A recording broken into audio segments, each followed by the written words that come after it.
Okay, so good evening, everyone. Thank you for taking time to join this forum at 8 p.m. Saturday. So meaning that you have kind of like given yourself a good start in understanding mental health and how important is it that mental health in our everyday life now. So thank you for all the attendees at the moment. And so today, who do we have as our panelists? As you can see, I have three fantastic, wonderful, and fabulous ladies.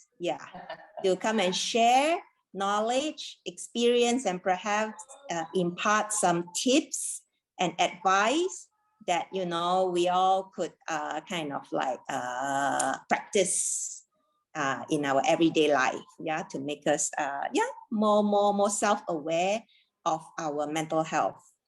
Okay, so who do we have here? Firstly, we have Dr. Pretiss, our fantastic Dr. Pretiss, as you can see. So she's currently a psychiatrist engaged in our Mentari, Bukit Padang, Sabah. And what makes Dr. Pretiss so fantastic, aside from, she looks gorgeous, but also she's an advocate in in developing nation with strong roots and facilitate rehabilitation of people with mental health, as well as she is championing for better health care and policies for mental illness. So that's Dr. Pretiss. And of course, we have our wonderful Puan Jennifer Balanting, from representing Youth Rep Center. So aside from, being a wonderful mom to 3 children, Puan Jennifer is also the chairperson of Sabah Autism Society. Not to mention, she's also the chairperson of Persatuan Alumni Fakulti Perniagaan and Perakanan UMS. So with all, and then she has to also juggle her professional career as GM of KKIP Aerospace Sendirian Berhad. So how wonderful can it be? Of course, last but not least, right? A woman that, someone that I admire too. My fabulous chairperson of Befrienders Kota KInabalu, Puan Janeta Anthony. So, what makes her fabulous? Because aside from, dedicating her time with volunteering with Befrienders KK, she is also, throughout that, she is pursuing, her master's in psychology counseling. So she didn't stop as volunteer. She moved on.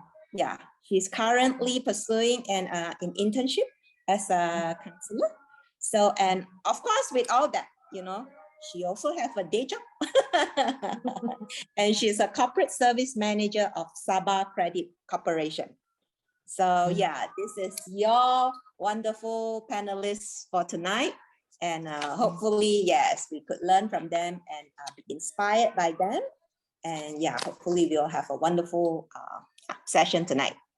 Okay, so a few house rules. My host asked me to remind everyone, kindly unmute when the panelists are discussing. If you have questions, you're welcome to type your question in the Q&A box. Okay, and if you do raise hand or PM my host if you need further clarification on anything during this discussion. Okay, so alrighty. Now Hang on a second.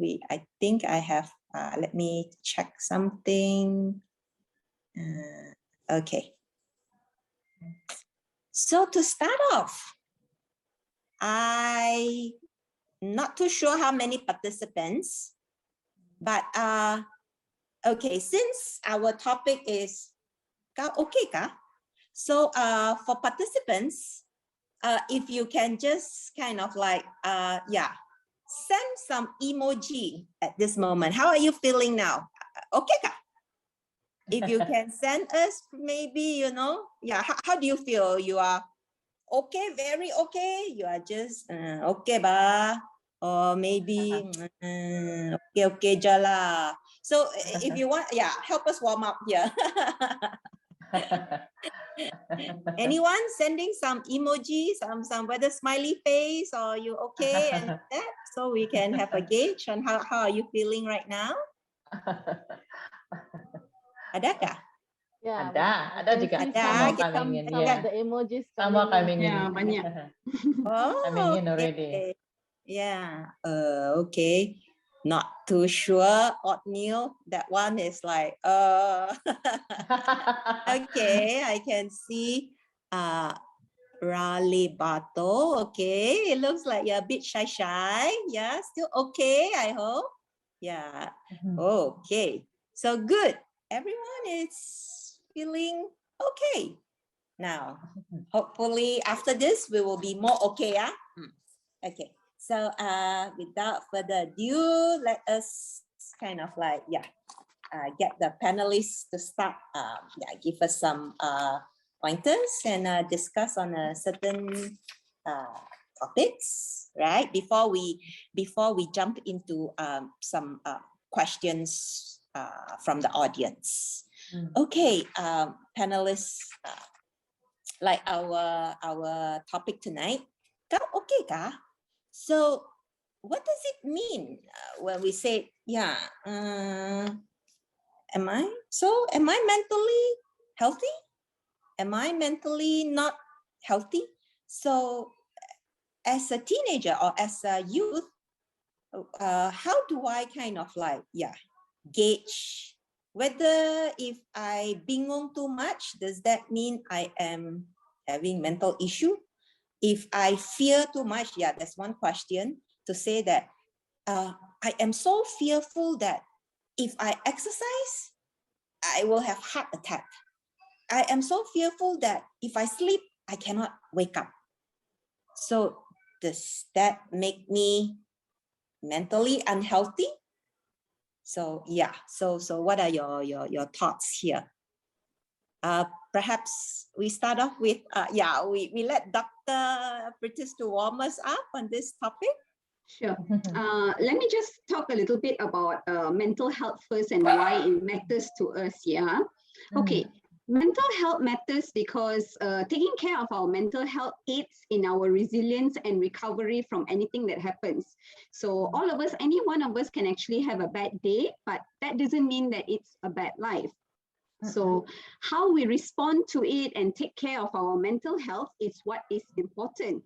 And this is important at every stage of our life because it affects our overall well-being, and it basically, if we leave it untreated, mental illness can cause widespread disability. So often I would say the topic of mental health, it often gets stigmatized in our society.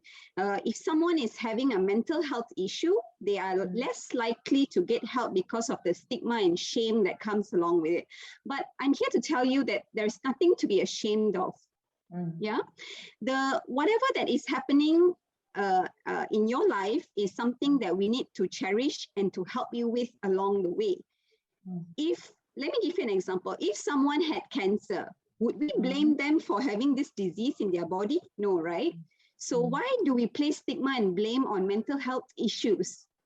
Mental health matters just as much as any other illnesses, and it can take one's life to a very high level of disability.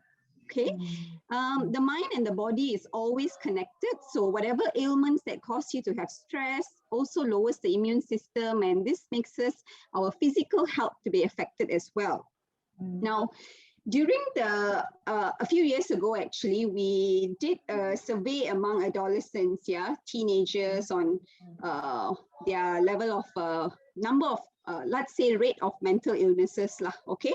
And we actually found out that this was 4 years ago, we actually found out that about 12% of adolescents in the whole of Malaysia has some kind of mental illness, be it depression, anxiety, and many other types of mental illness. Okay.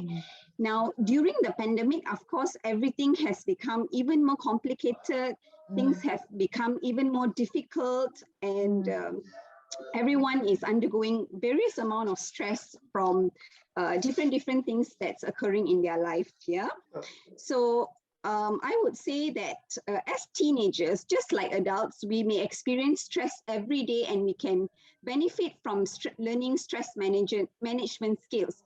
So I would say that in recent times, some of the cases that we have been getting includes school demands and frustrations, having negative thoughts about themselves, staying at home, so they tend to eat a little bit more. So they're also worried about changes that's happening to their bodies, problems with friends and peers at school. Perhaps there's some separation or divorce ongoing with the parents, death of a loved one, moving or changing schools, financial difficulties during this COVID period. All of this actually taking a toll on adolescents during the COVID-19 pandemic, So I would say that this 12%, which was 4 years ago, I would say probably now it's double or maybe even triple even, Yep.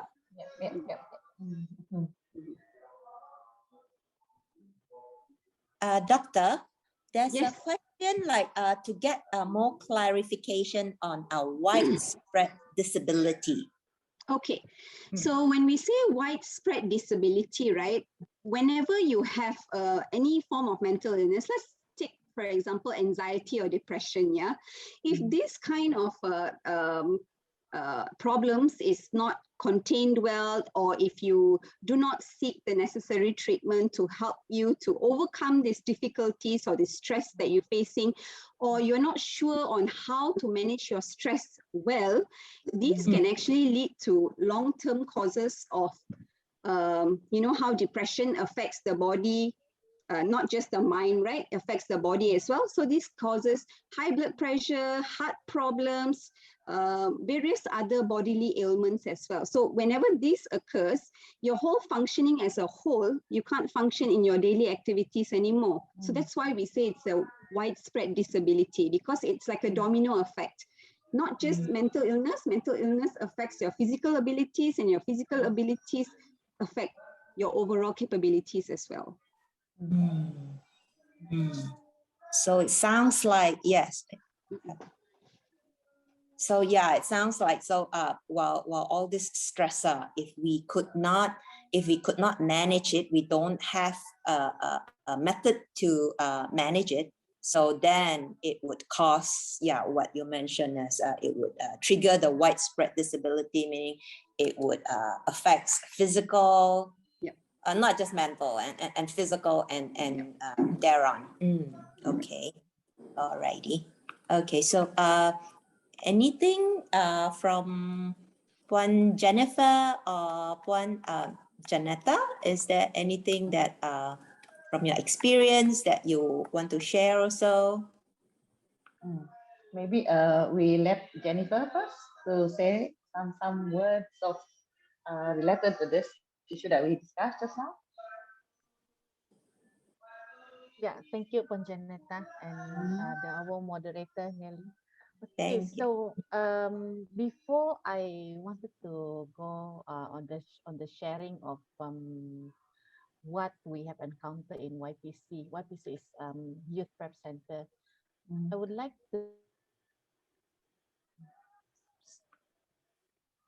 to briefly introduce me. It's just taking maybe less than 1 minute to share. So Youth Prep Center or in short terms, it's called YPC. It's an Empowerment and Development Program under the GSS, Good Shepherd Services. Our office is in Alam Mesra. So basically, it is open for all type of youths for all ages of youth in Sabah. So that center is actually providing the space, activities, gatherings at the student lounge areas, counseling services, food support, temporary hostel, and legal advisory. Even some of the volunteers like myself, we give personal development programs and sharing lah, or advices for those who, especially coming from the rural area. So I honestly, have just joined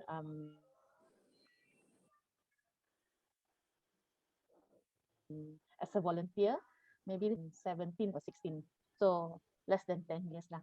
So I didn't actually notice that there's a lot of issue with all these youth or teenagers that coming all over from the kampung, especially, yeah, because well, maybe because we are not exposed to that kind of environment that they are growing up um, from lah, kan?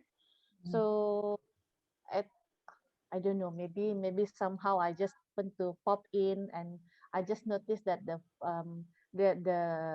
youth prep center, the YPC provides some free food at that time. Nowadays, free food like food basket is very common and normal for us to distribute. Way back that time, 2015, macam something that we are not very familiar of, kan? And then people are like, macam, apa ni? Mau pok makanan free saja, something like that. But actually, when I went there, I was so surprised that it's actually helping all these youth and teenagers to provide all these kind of services, wonderful services. So I started with that, buying some food. I commit myself at least 100 ringgit to donate lah, any type of food or whatever that they needed. Maybe some hygiene punya kit kah, something like that. And then as I explore that area, Jen, I wanted to share with you this funny story, especially because I admire that place so much that it happens to be located next to my office at that time. So it's actually my hiding place. And I found that this is a very nice place where I can, just get out of whatever hectic environment that I was in lah. So it's actually a distress therapy for myself to discover that this kind of service is actually provided free for these teenagers and most of the teenagers and the youth coming from colleges, private colleges, and some even dari UMS pun ada. Lah kan, coming with all types of background. They're just dependent on the scholarship or whatever allowance that only comes at the end of the month. So these are the services that help them to, to continue their daily routine lives lah. So it opened my eyes lah to have all these kind of backgrounds of youth coming from and challenges that they are facing. I thought it was me who's having this um, mental punya challenging time or moment at that time, because I was juggling and struggling until now pun masih struggle between work, family, young kids, pregnancy at the time. And then come to my knowledge that actually I'm still happy where I am lah. I mean, I'm just grateful with where I am compared to this youth lah. So I started to get to know the youth and just reaching out just to hear where they coming from, what is their background like, and come to my surprise, all these challenges, macam somehow it can bring you tears, because it involves the process of life, of a lifetime determination bah. You see what I mean is that sometimes kan macam for example, I give you one question, one example lah. This youth coming from kampung, and then suddenly dia kena enroll in the private college, and then somehow the private college is actually a scam, and then on top of that, she was having problem or relationship issue with their punya boyfriend and got pregnant. So wow, I said that is like heavyweight punya challenge lah. So that is the kind of one of the example that really opened my eyes and my heart lah to really reach out. So I mean, this is really important topic to discuss. I really hope that everybody, or maybe not just the government, or even casually, we as a person can sometimes stop and listen to what when there's someone wanted to just talk and share their problems. So yeah, that's an introduction from me, lah, Nelly. Sorry for taking some time. No problem, no problem. That's part of sharing, and yeah, it's very inspirational and inspiring because you hear that while you were wanting, you thought that would be a place you find like you mentioned just now, a tempat yang you find like your personal space or something you can go. But at the end, it becomes, a place that motivates you, and hopefully, the youth that is watching and all this, so they know there's somewhere around that, there's a resource for them. And perhaps, later on when we touch, this is perhaps also a coping mechanism, for them to kind of like seek resources to how to cope with their stress, or things that are really challenging in their life. So it's good to know we have such community service targeted to youth. And so that's a little bit on youth prep. And Janeta, you want to share a little bit on what Befrienders KK do? Yeah, I think we need to, because I guess not everybody knows Befrienders, despite that we have been in existence since 12 years ago. Yeah, so more than 12 years ago. So once again, we thank everyone. Still some more coming in for joining in this forum. Okay, and as we mentioned before, Befrienders is actually providing a listening services. And we have a center somewhere in KK, where the volunteers will go to the center before COVID-19. Every day, the center is open from 7 to 10 p.m. to do the listening. Besides listening, I mean, it started with listening services, and then we expanded it. We improvised our services because apparently some people they're not really like to talk about the phone, so we expanded it to WhatsApp. So we do have WhatsApp befriending. We also have Facebook befriending. They call it using the Facebook Messenger, and emailing befriending. So these are the channel. I mean the panel, the platform how the callers can access us. And before COVID-19, we actually aggressively visiting schools throughout, especially KK, and even some outstations, because we realized that we cannot be just going to the center and wait for callers, but we need to be proactive. That's mean reaching out to the callers, and especially youth students. So we go to the schools and we talk about mental health. So this is where the mental health comes in. Basically how to take care of themselves. Basically we managed to reach out to youths, to even the college students, university students, and it was actually doing well because we can see them face to face, right? But now, even before COVID-19, we actually has been dealing with mental health issues, especially those people who are depressed, stressful, anxiety. They've been calling us actually. So what we can do is we provide our ears and our heart listening to them. So I guess that helps a lot. But then of course, because of the COVID-19, the volunteers also have problem with going to the center. So it basically a little bit of affected our services, but luckily, okay, so we have the WhatsApp, we still have the Facebook, and we still have the emailing, and we extended again our telephone, whereby now we can answer from home. Yeah. So again, like what doctor said, but we don't have maximum callers because I think the taboo, the stigma is still there.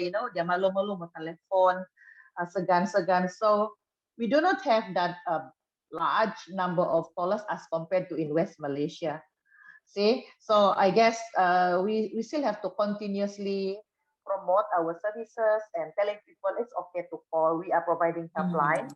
So in this forum we will emphasize more on how the people, the callers can reach out to us, and how we can offer our help to them. I think that's about it for finding now. Okay.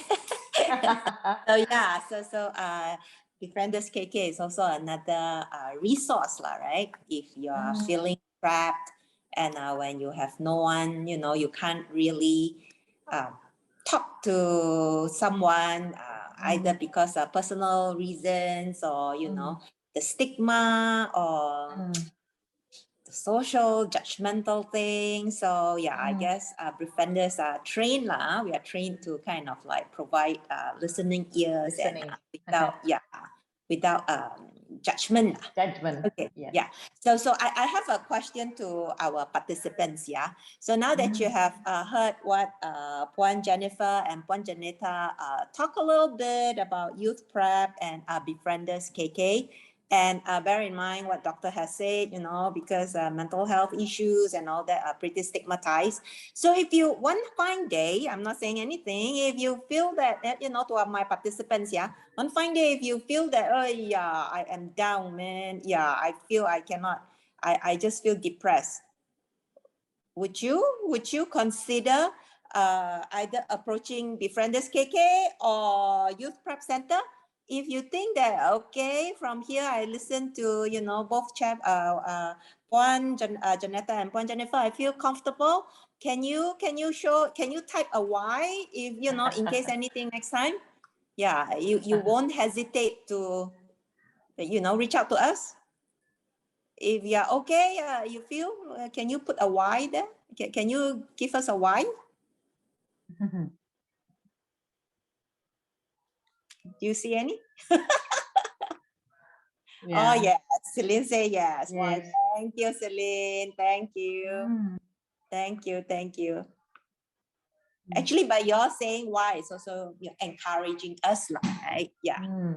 To stay there and do a little bit, give a little bit of our effort back to the community. Oh, Celine is actually, have engaged with Befrienders before. Thank you, Celine. Okay. Alrighty. So now, let's go back to discuss also, a few questions that have been posted. Yes, of course, we talk about, doctor has talked about, the importance of mental health. And, if we don't cope correctly and if don't manage correctly, that's where, things would have, cause and effect. The consequences, it's quite big, right? So going back to that, doctor, so what are some ways, if I start to feel depressed, anxious, and fearful, not confident, and all those negative thoughts, and it's becoming overwhelmed.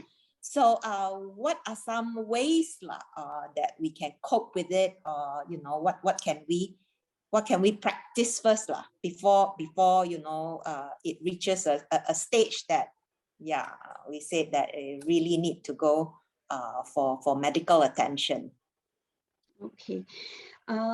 Thank you for the question. Yeah. Okay. So in every way of coping, some people will cope positively and some people will cope negatively. Oh, yeah. So when we say coping negatively, that means when someone is feeling stressed, upset, frustrated, they tend to do things that harm themselves or harm others around them. So this can be, for example, self-cutting, which is a self-harming behavior. Perhaps some people might actually take drugs, drink alcohol, you know, those kind of things are more to negative form of coping.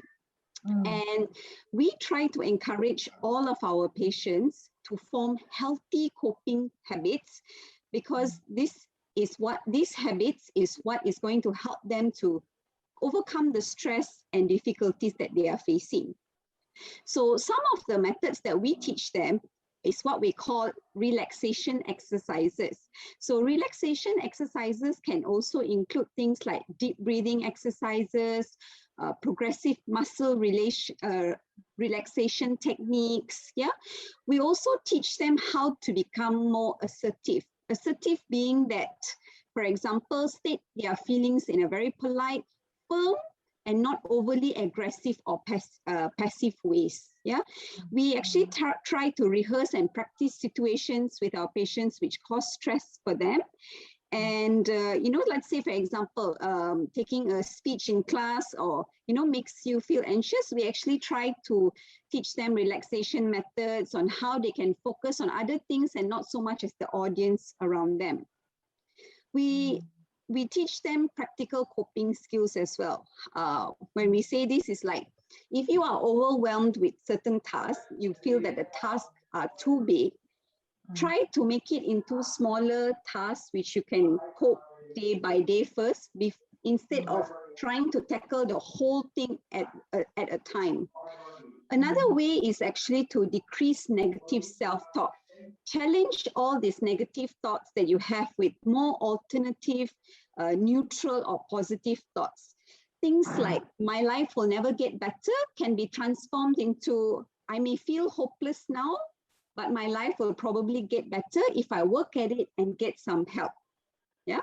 So learn how to feel good about being competent and doing a good enough job, rather than trying to demand perfection from yourself and from others. And always remember to take a break from stressful situations. You know, activities like listening to music, drawing, writing, gardening, everyone has different ways of activities that actually helps them to relax. And all of us have to find those activities that can, during difficult times, ease our mind and calm us down.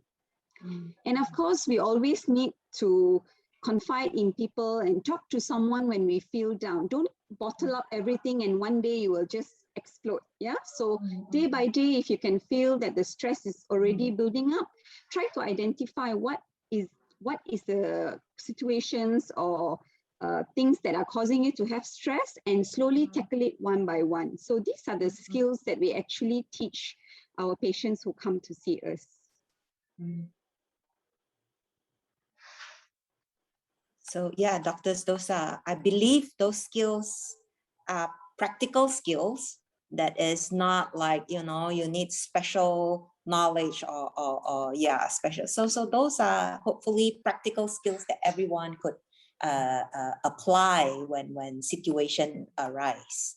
And I guess, yeah, like you mentioned, perhaps exercise is one of them. So okay, yeah, listening to music and all that. So then I would want to ask participants, just have a test check and see how many of you managed to perhaps exercise at least once this week? Anyone? Janeta, good. Anyone else? Okay, Othniel, yes. Well, I feel that the seniors are exercising. Okay, come. All the juniors, all the youth, all the teenagers, are you exercising? Hopefully they are. Hopefully you are. Okay. Alrighty. So yes. Then what about Puan Janeta? Anything you want to add on coping? Yeah, I mean, like what Doctor said, we all have, not just us, I think that because our target now is the youths, right? I guess their coping mechanism differs, different background, different upbringing, different school. The coping mechanism might differ. I mean, some might not even have coping.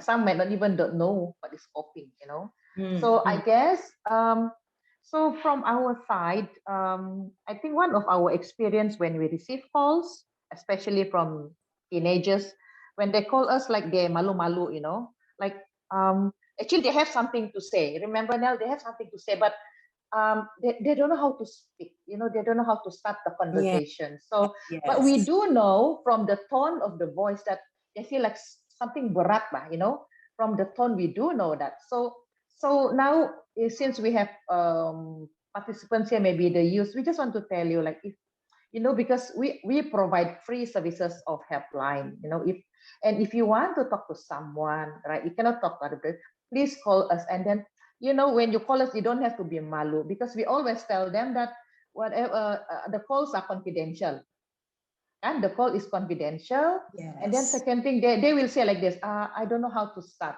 so we do understand, because we are not they have this culture yang berani bercakap, we are those malu-malu punya. So so we have to teach them, like, we can always start like, how are you feeling today? That's why, so I guess befrienders, then we have to start the conversations to make them feeling at ease, right? Then we'll make them like, how are you feeling today? So how OK kah, So that's why, so going back to coping mechanism, dia banyak cara. Doctor have said it actually, but talking to someone is also a coping mechanism. I think that's the best one. I think, when you're able to talk to someone that that will not be judgmental, someone will not make fun of what you say or what you share or whatsoever it is. So besides befrienders, I think youth prep center, there are many more listening, helpline outside there where people can access us. And then so that's it. So if you are in that situation, you feel like you are feeling suffocated, especially now they're going back to school. The teenagers are going back to school now. They have another kind of stress. I think they were wondering whether they have done the homework 2 years ago, and then now they're getting stressed already because the teacher is waiting at the door. And what happened to your homework 2 years ago? So another level of stress. So yes, so if you can't talk to your parents, you can talk to your friends. Call us, call to Befrienders, to the other helpline. I think even Youth Prep Center, they have also a helpline. Just express your feelings. Express your feelings. We may not be able to solve your problem, but express your feelings. When you are able to express your feelings, you may feel lighter. Right? You may feel lighter, and then you can talk. What actually is disturbing your mind, your feelings? Then you might say, I have not done my homework 2 years ago. So okay, we understand. So we do. So I mean, these are those things, the normal things. So basically, yes, coping. We are here. We have a hotline. We have the WhatsApp. We have the email. We have the Facebook messaging. We have the calling center. Reach out to us, right? For us as one form of a coping mechanism for them. And now, okay. So while we speak, I believe Rai Bato have some questions. Would you want to unmute and speak to the panelists? Yes, let's hear from one of the participants. Yes, it would be nice to hear from them.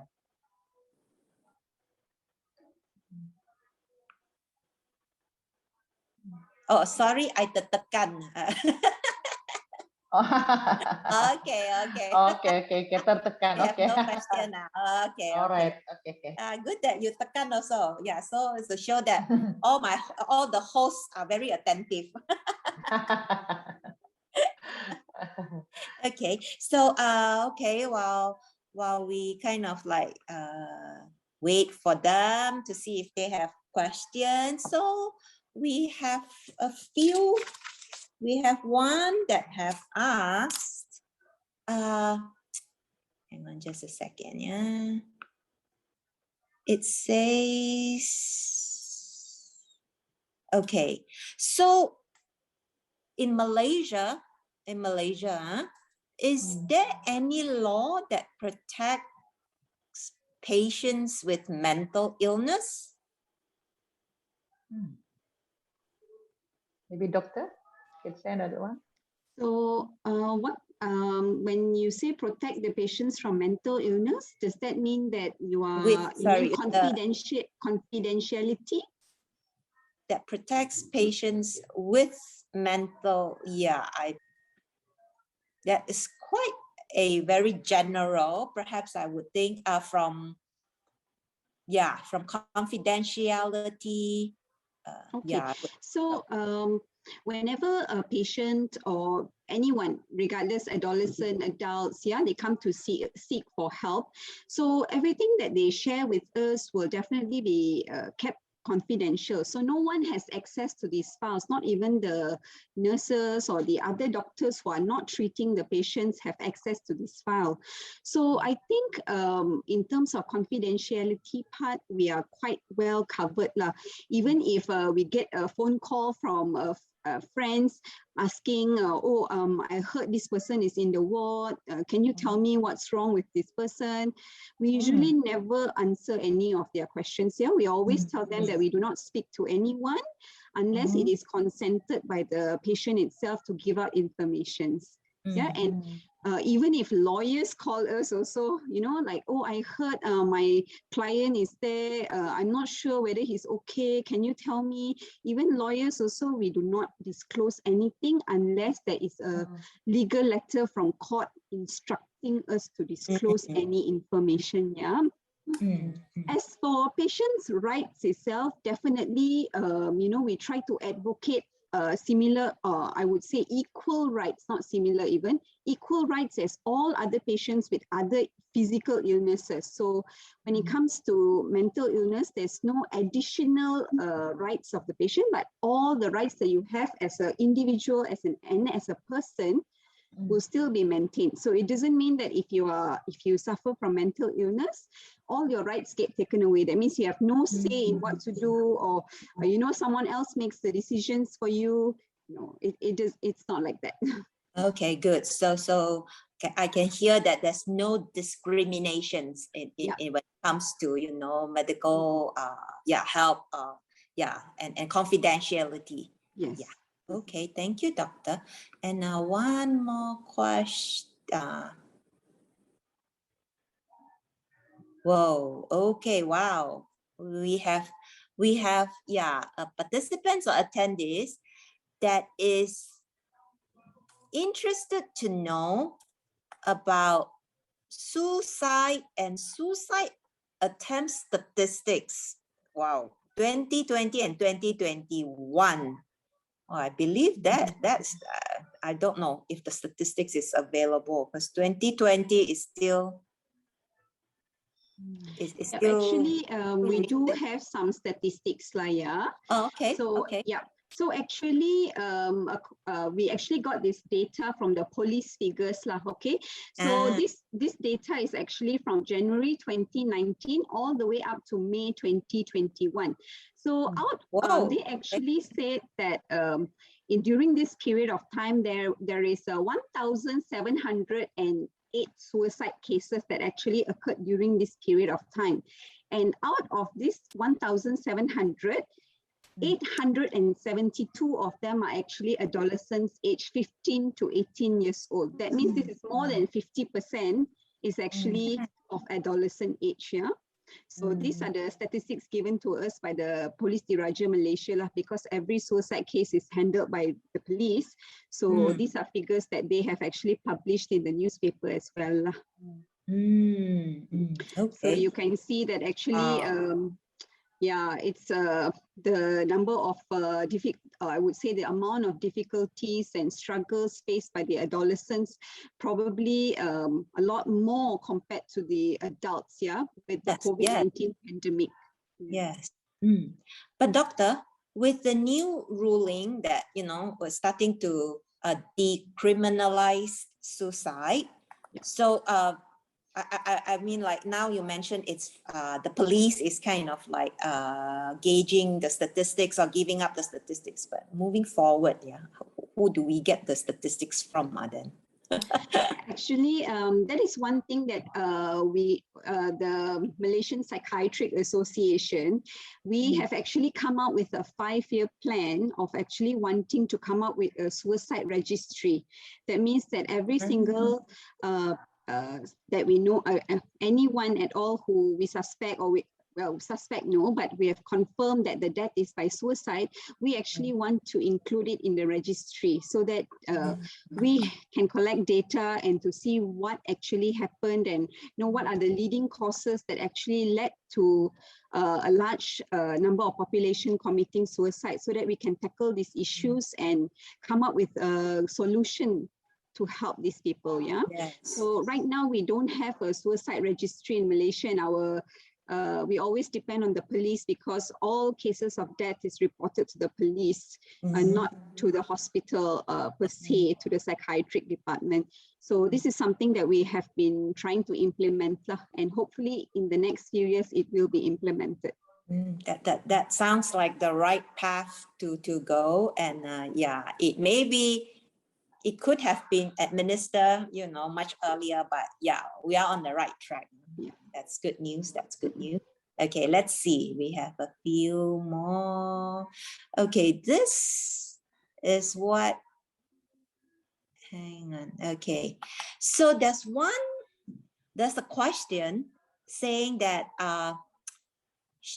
he or she, this particular person, mengalami sakit kepala, pening, and selalu stres and sakit dada during waktu malam. But he or she went to clinic for pelbagai ujian, but the results are all normal, okay. But he said the brain selalu berimajinasi yang ngeri-ngeri and menyebabkan sakit kepala, dada waktu tersebut. So bagaimana cara untuk mengatasi masalah inilah? But so it seems like he went for all sorts of tests, which seems he's okay, but he's having all this headaches, chest pain, and by the way, he said saya pun tidak cukup tidur, tidur ayam saja. So is this first of all, I guess, is this considered a mental illness? Okay. Since that, sorry, doctor. So something for you to enlighten us. Okay, so whenever we want to say that it is a mental illness or it's not a mental illness, when they have this kind of physical symptoms, when I mean physical symptoms, headache, chest pain, palpitations, those kind of things, we will always do blood tests first, and then we will do an ECG, an electrocardiogram, to see whether there's something abnormal with the heart. That's why it's causing them to have all these symptoms. But like this particular attendee, he says that he has done everything and everything shows normal. So when everything shows normal, then we go to think that, okay, if physically everything is normal, is this a psychological issue? Okay, then we go down to it. When we speak to our patients, we try to get as many symptoms as we can. So when these symptoms that he is telling us, for example, headache, dizziness, chest tightness, and having the lack of sleep, shows to us that he is probably suffering from some amount of panic symptoms or anxiety symptoms. So this is something that when we actually see our patients, we will actually have a set of symptoms to ask them, you know, do you suffer from palpitations, shortness of breath? Do you have sometimes feels that your hands are cold and numbness, tingling? You feel like your, you know, like your stomach, you're like having gastric kind of symptoms, but you've eaten enough. So when we actually get all of this history from the patient and it points towards a certain type of mental illness, then yes, we can say that perhaps the patient actually needs further treatment. Yeah. So in this case, he's having a tremendous amount of stress, he mentioned, and he also said that he has difficulty sleeping. So it is good that he actually was able to identify and recognize that he is having a problem. Yeah. So that the first step is always recognizing and acknowledging that, yes, I have a problem. So the second step is to actually go and seek for clarification of your symptoms that you are having. You've already seen a general practitioner, that means someone who's done all the general tests, the blood tests, and also all of that. So next, what you can do is to seek for help with a counselor or a psychologist regarding the stressful situations that you are facing. Maybe, or even to, you know, call out befrienders, talk to them about the stressful situations that you are having. And maybe, who knows, once you've actually left out everything that you've bottled up and all that, you actually feel somewhat more relaxed, and that can in turn contribute to having better sleep, not having so much of those palpitations, anxiety symptoms anymore. So usually go step by step.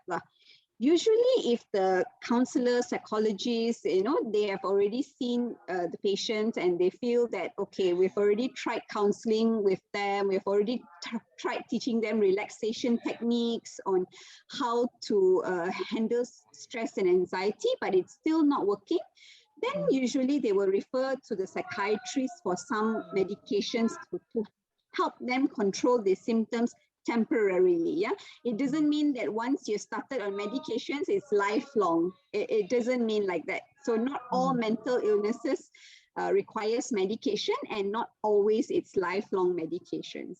Yeah, so it's case to case basis. Yeah.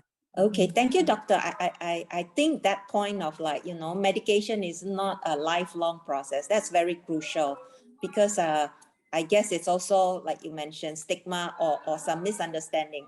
Once you are on, medication, that's lifelong, and the fear of, you know, oh, I'm taking medication for my rest of my life. What am I going to do? So thank you for highlighting this. I guess it's very crucial for people to understand. Alrighty. Okay. So there's one another question saying that this question focus on excessive fear. So it says, like I mentioned just now, he fear takut mau tidur or keluar, because if I sebelum tidur, kalau saya tidur, apa akan jadi masa saya tidur? Akan saya bangun esok hari? And then he say, if I mau bersenam, then it says like, what happened? Then it will dia terfikir macam mana kalau saya jatuh dan tidak sedar diri. And then ketika itulah saya merasa ketakutannya amat sangat. And that caused that person to tidur lewat and jarang keluar. So then, so that's what he said.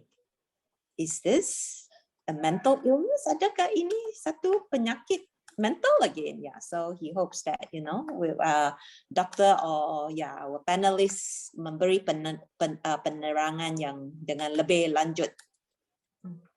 Yeah.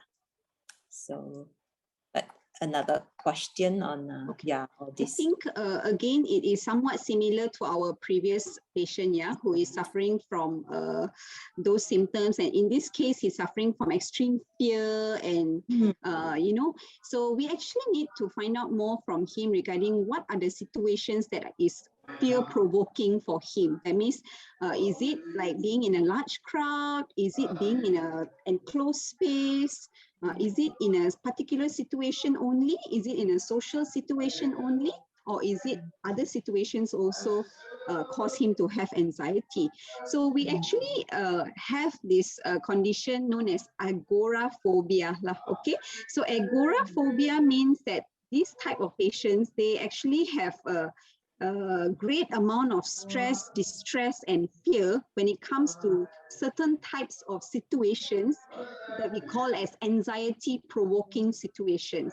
So with this Encik, maybe he will probably need to see us, and we will actually need to assess him first whether this situations that he's having anxiety is actually related to a mental illness, or is there something else that's causing him to have a mental illness. Again, we would definitely always do, as Dr. mentioned earlier, all the blood tests, check the heart, those kind hormone levels, those kind of things before actually saying that yes, you have a mental illness. No, you don't have any mental illness. Yeah, because once it's not to say that you are labeling someone with a mental illness, but it comes with a lot of complications. You know, as I mentioned that. Whenever someone hears about mental illness, straight away they say, oh, orang tu gila, dia jumpa doktor gila. So it comes with that stigma attached to it. So we don't straight away, you know, see them and say, oh, you have this, oh, you have this. Yeah. So it always takes a couple of sessions to actually understand what their difficulties and their struggles are before we actually come up with a plan to help them, be it with just therapy or with it a combination of therapy and medications. Yeah. So this is my suggestion to him is, if he has already gone to see a doctor and also done investigations and everything showed normal, speak to a counselor or a psychologist, or even call Befrienders and tell them what is the situation that is actually causing him to feel fear. Who knows, maybe they can actually find a solution for him or teach him some techniques to actually overcome this fear, and these symptoms may actually resolve. Yeah. So it sounds like it is not like every symptom you would just go direct to the doctor or the psychiatrist and say that. So sometimes, you know, speaking out, try to find, you know, the root cause of causing anxiety, or, you know, the fearfulness. It could be as simple as, you know, telling out loud and acknowledge what are the root causes, and from there you could perhaps find the solution. Because sometimes in stressful situations, maybe you are too stressed out that you have difficulties finding a solution. So when you actually talk to someone else and, you know, you pour out your difficulties, they may actually show you different ways on how to tackle these difficulties. And this will actually help you to, you know, overcome the fear and anxiety that you are facing. So I would always say, talk to someone first, you know, pour out your problems, your difficulties. Seeing a psychiatrist or, you know, coming to the hospital, we always leave it as the final step. If everything else doesn't work, please, of course, do come and see us, because we will definitely help you as well. Yeah, yes, that's right. Reminded lah, like what our COVID situation now. You do home quarantine. You don't go directly to ICU. You do some self-quarantine first. Correct. Okay, so okay, let's tackle. Do we have more time to tackle a few more? Oh, okay. So how is it? Let me get back to our participants. How is it so far? Are you all following? Is there something that needs more clarification?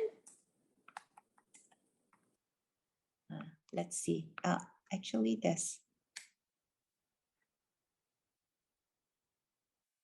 Okay, so there's another, but before we go to a technical question again, so let's get something, let's get one. Okay, this a question. Oh, how to calm yourself down. Okay, so this question is more from a mother with two children, 9 and 7. So these two children, well, unfortunately, because of online sessions, online classes, are pretty much addicted to phone devices, I guess, playing tengok video and macam-macam. So I guess then perhaps I would check with Puan Jennifer, if in your have you ever encountered such scenario lah in youth prep, or perhaps anything like that's within your NGO? Have you ever have such experience before, like, you know, you have 2 young children that is so addicted and don't know what to do? Well, okay, I think that is quite common nowadays for our children. I mean, I can relate to this question exactly because my 3 kids are somehow attached with their gadgets. Okay, so Okay. I can't blame them entirely because most of the learning session is online anyway. Yeah. So it's just a matter of how we control and schedule and manage what is actually the purpose of them engaging to these gadgets, handphones or tablets. So for example, I will establish our schedule lah, basically. Okay, like in a week, okay, nowadays the school started to slowly opening up lah, kan, some of the parents, and then some of the tuition or private tuition center has already accepting limited numbers of students as well. So in the morning,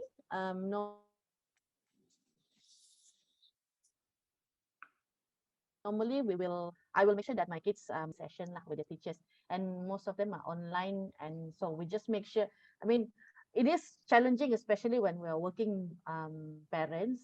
So to be online in the same time working, and then to make sure that your children are also online doing whatever they're supposed to do in their learning session, you basically have to be there monitoring what they do. I mean, basically what I'm saying is that micromanaging lah, because we're talking about kids below 10 years old lah, because my eldest is 10 kan. So yeah, we just have to make sure that they are really using the gadgets according I mean properly lah, not really give them 100% freedom of, you know, going to browsing the YouTubes and all these channels that we as parents pun tidak tahu, whatever channels that they have, or even some That's true. unnecessary punya channel online nowadays. Yeah. So first, I think it's important for us to establish the discipline and also the schedule for them, to limit them, because we need to make sure that they are not that stressful also kan. We have to allow them to take some break time lah. So just sit down with them, tell them, explain them what is the schedule expected from the school, and tell them how long can you spend online for your entertainment, and the rest I will have to make sure that they are doing their outdoor punya activities. So I'm lucky to be staying in kampung area, so at least I have my playground for the kids. So well, any other chance that I have to make sure they move out or detach from the gadgets, I will just simply ask them to play at the playground. So other than that, of course, the house chores lah. The house chores is also one way for me to detach them, and in the same time to help me with the house cleaning. Start training from young, but I believe all this could be applied to right, to teenagers. Making sure that this is something like schedule. basic that we can actually apply from home lah. Hopefully the tip the for the mother that has raised this question lah. So seems like, unfortunately, as an adult, as parent, we still need to instill discipline and take the initiative to draw out lah, right? The timetables and making sure you are there monitoring, like Yes. you micromanage a little. Still need to put in the effort, in that I area. mean, personally, I think that's part of the process of you know, getting to know them and getting them to know what is expected for them to do. Yes. Yeah. So they Okay. have to Thank you. have to follow the routine lah. So Correct. nowadays, I'm lucky that my kids listen to me, and I believe majority of the mothers are are the ones who establishing this schedule lah. The mother power. Father more lenient, I believe. Father can be a bit more relaxed when it comes to That's another topic that we can discuss further. But meanwhile, coming back to this, okay, we have. It's already 9:12, so I believe our panelists are still engaged, but I want to check. Participants, are you all okay? Attendees, shall we take probably 2 more questions before we wrap up? Okay, so I have a question here saying that how can we help people around us to understand our mental health better, especially parents as they grew up with limited mental health information back then? I think this is a very interesting question.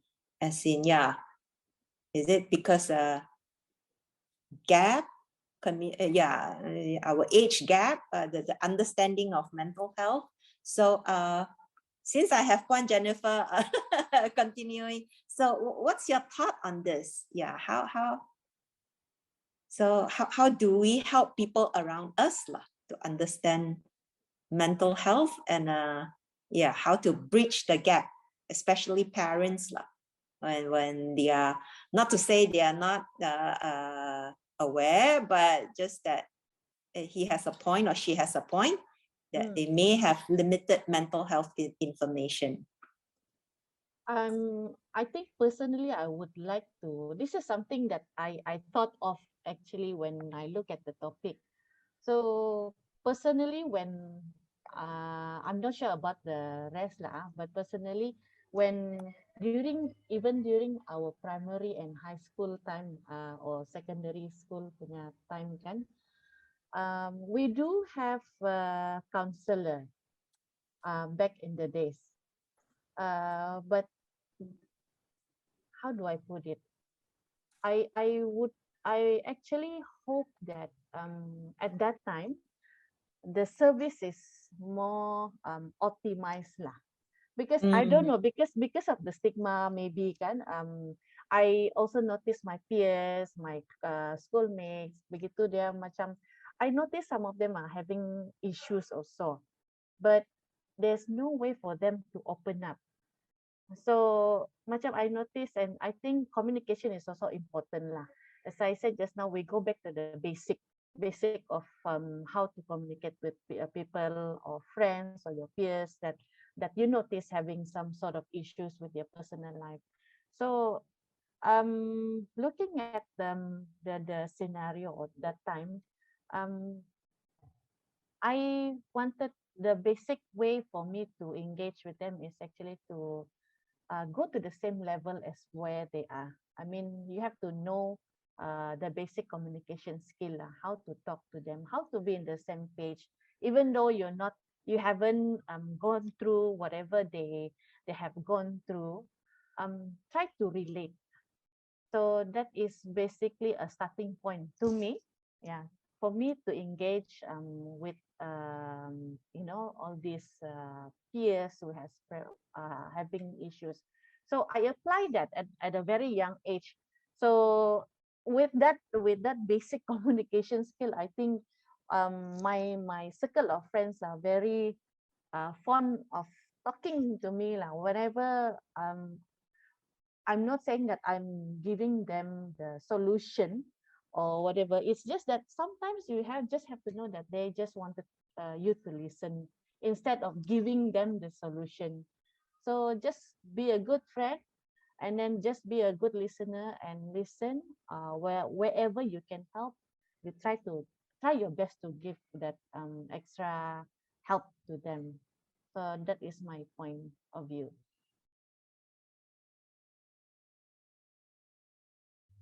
Nelly, I think you're on mute. Yeah, so it sounds like one, Jennifer, it's not like you need to give them solution, but rather listen to what they have to say. Yeah. It's only when, if the right time and you have the, when they ask for help or assistance in your own capacity, if you feel that you can, oh, someone is karaoke king here.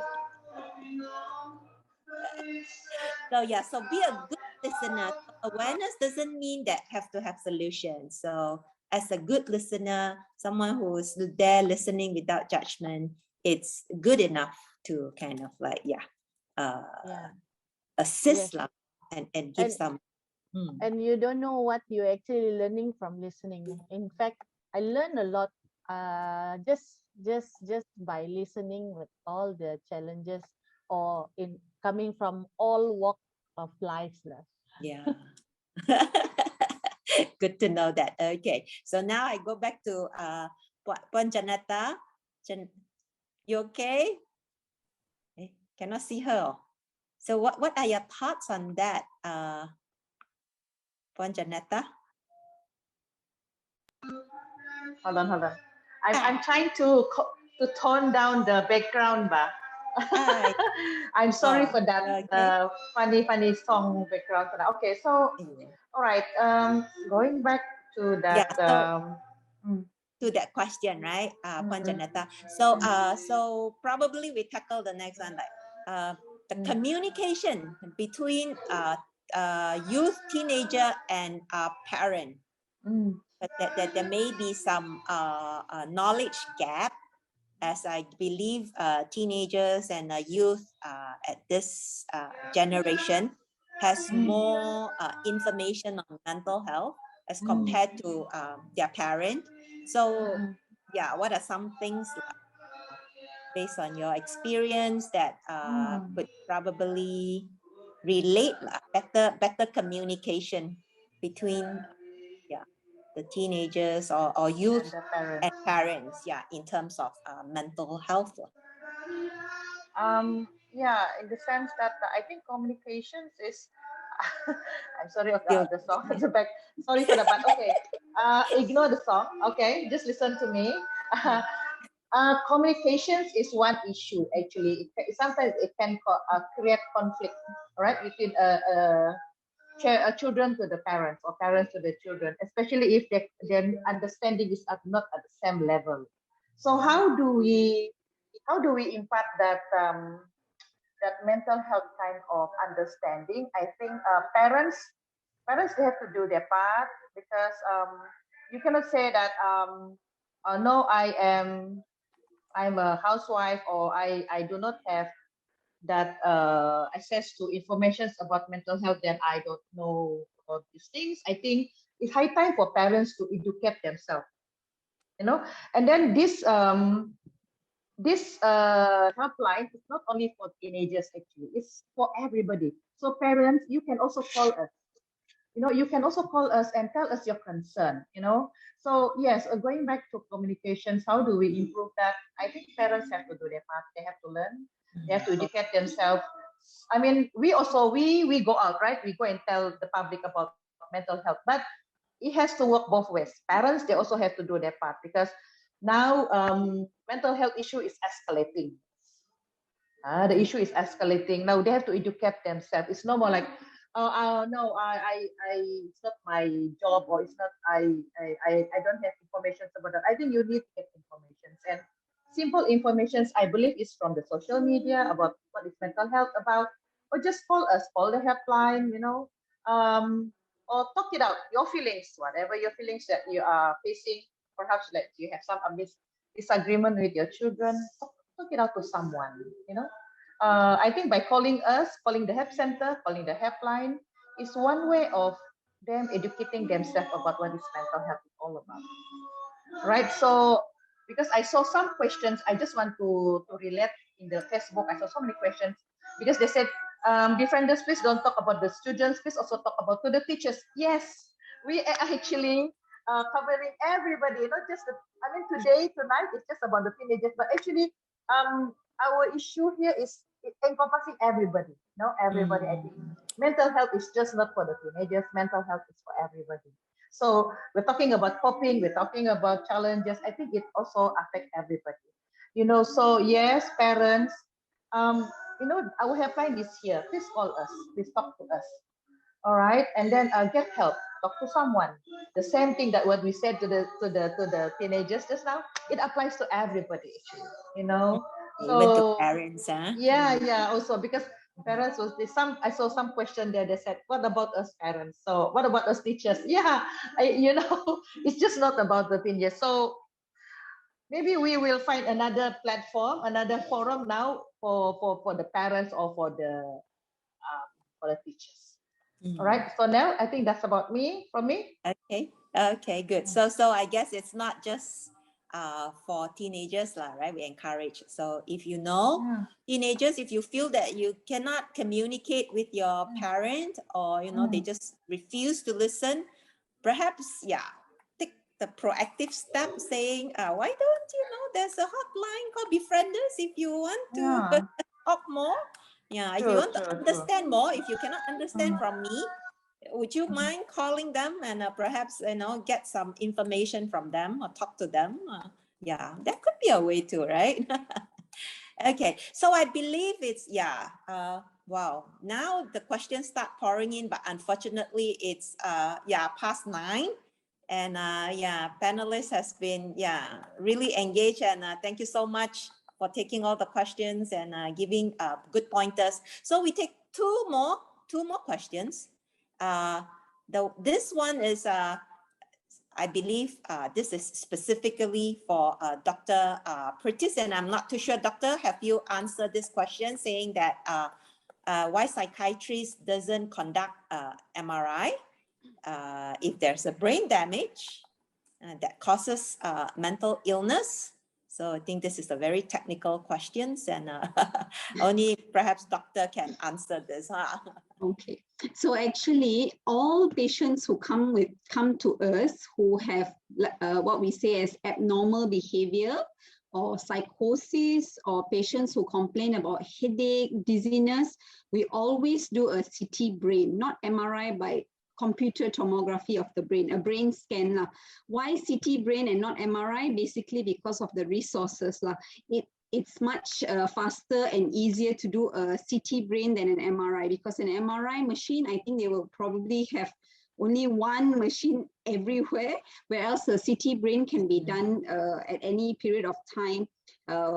Usually less than half an hour, it will be completed, but MRIs usually take about 2 hours or so.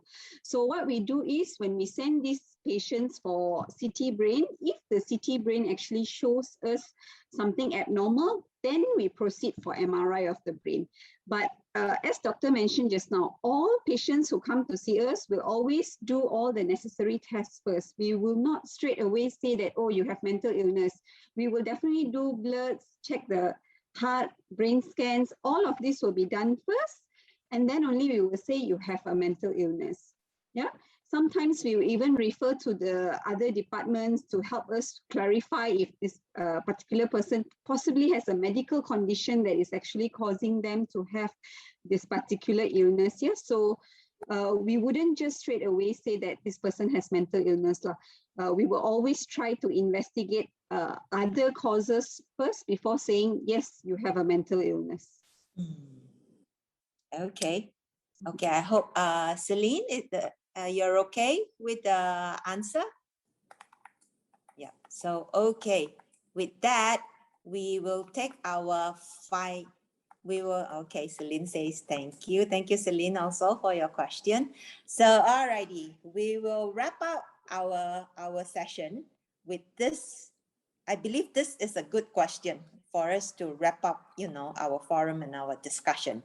So it says, how can we deal with people who always think that, by seeing a psychiatrist is considered crazy? It's like, the stigma, the stigma of our society. Yeah, going to psychiatrist, yeah, that's it, you're gone case.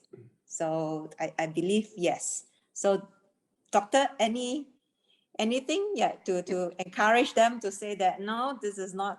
Oh yeah. Most of the time, people say things like that because they are not well versed or they're not educated enough about the presence of mental illness. Yeah, education is actually a very powerful tool. Yeah, and by advocacy and teaching and promoting mental health difficulties, that's how we actually reach out to a lot of people.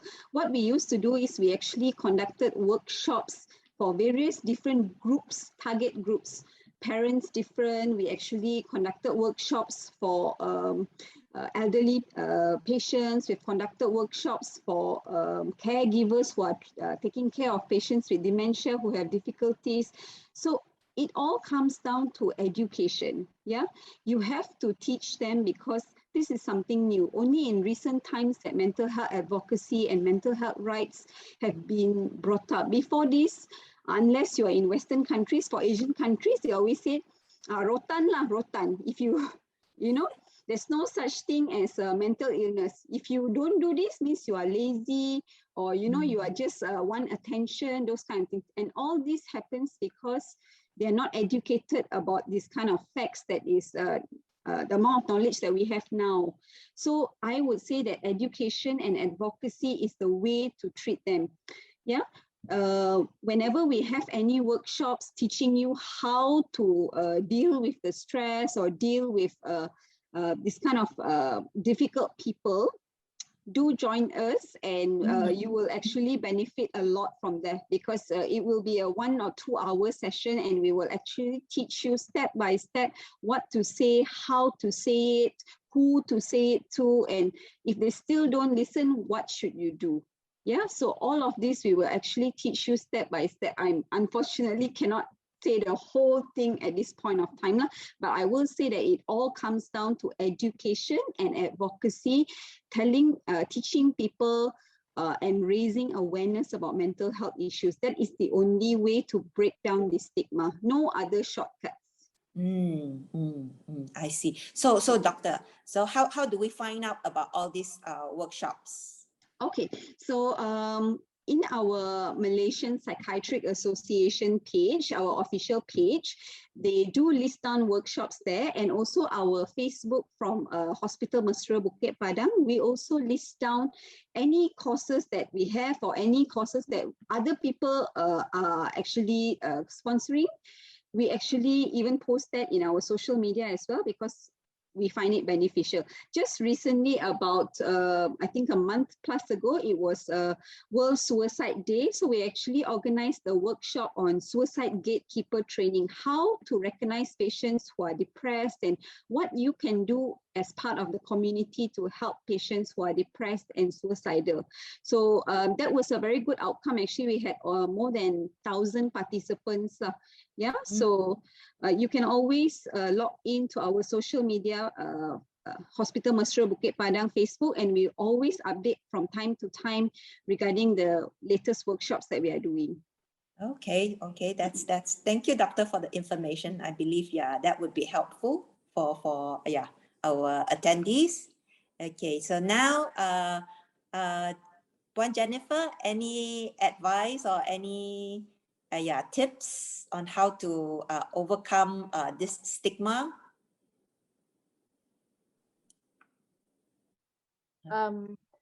To me, let's just focus what is important to our lives lah. Sometimes we cannot stop people from saying or discriminating us, right?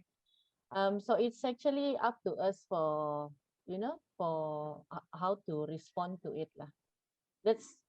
I think it's as simple as that. I hear you. Yeah. So you can't focus on the external, but you control your own your own Exactly. thoughts and what you believe in, huh? Exactly. Okay, thank you, Puan Jennifer. And Janeta, Puan Janeta. Okay, thank you, Nell. What an interesting topic, because I think we come across this stigma, trauma. Why people they don't seek help, no matter how bad it's. I mean, they're facing this mental health problem because of this stigma. That's why I think there was one question here about confidentiality, because I think they are worried that information leak out and people start making fun or judging them. So yes, I think this is something that we need to acknowledge. It's still happening there, because basically the public understanding of going to hospital Mesra is totally, I don't know. They have this one kind of perception that those people who are going to hospital Mesra doctor, they say got crazy. So I said, Allah, kasihan lah all my doctor's friends in hospital Mesra. So, so I guess for the point of from the point of Befrienders, we need to continue educating the people. So that's why I'm very hoping that I'm really determined that maybe we need to intensify our outreach program. We need to go out once the school is opening, not just school. Okay, Cikgu, I know Cikgu is listening there. It is for everybody, maybe to the community also. It touch the community to tell them, hey, if you have a mental health issue, it's nothing to do with being gila. Like what doctor said, doctor, it's just like skin problem. It's just one of those things, but it's nothing to do with that. So I think we even youth prep center also we all have to work together with Hospital Mesra, with other NGOs. We need to educate people. But it's okay not to feel okay. It's okay that there are times when you're feeling stressful. That is okay to feel that there are times that you feel depressed, but short-term depression. I think we need to acknowledge that feelings, and it's okay to seek help. It's nothing to do with being crazy or being whatsoever. So we really, really need to educate people that they need to change the mindset. So yes, from Befrienders, I really hope that with this COVID-19 settling down, we will continue with our outreach work. Outreach team, I know some of you are here. We're going to do that again. And maybe next time we will work with Hospital Mesra, Doctor. We can JV, even with Prep Center, so let's work together. Sometimes a few of us joining together, I think the impact is more better. All right, it's more better. So I think that's the only way we can do. And I agree with Jennifer. We cannot stop people from talking, because people will talk. That's what the mouth is. I think they will keep on talking. So I think personally, like me, I mean, whoever it is, you just need to be strong. You just need to take care of yourself. And you feel that you need help, go and get help. Right? Don't wait because you feel stigmatized, you're malu, people will judge you. I think you're just doing a favor for other people. But what about yourself? All right. So I think it's high time that we also have to increase our resilience, our coping method. Okay, ignore what people say, right? And just go and seek help. And it's okay to seek help. Right now. Thank you. Okay. Thank you for the answer, Janeta. So seems like, with all that, hopefully we may not have, we covered most of the questions, I believe, but there may be one or two that we have not. But rest assured, if if you still have questions, you can send it in. And perhaps, we can forward it accordingly either to doctor if, for clarification or more advice and tips. So to Puan Jennifer and Puan Janeta. So, okay. So it has been, hopefully, attendees, you find this session helpful and informational. For me, I find it really helpful, especially when doctor mentioned about, the coping mechanism, the negative, what sets aside negative and positive, and how we twist it around rather than focusing on the negative that I cannot do it, and twist it to I may not be able to do it at this moment, but I could, with little steps or some help, I could get better. So I guess doctor has said that, on that one, and then little things that we could do to self-care. exercise, listen to music, just kind of like, all those little steps. And not forgetting, you have our community resource like Befrienders KK, Youth Prep. All these are, part of some help that some resource that you could tap on when you when you are having challenges and difficulties in your time. So everyone needs help. So hopefully, as a community, we can kind of like support each other, because sometimes it's not just you. You need, when you need support. So think about us. We are here to kind of like support you, and hopefully from there, like Dr. Janeta, we all believe that right now we have more knowledge. So mental illness perhaps is something that doesn't mean you have to have medication for lifelong and make your life miserable. It's curable.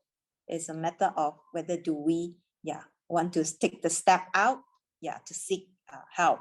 Okay, so hopefully everyone you have gained something for you to take on, to be applied.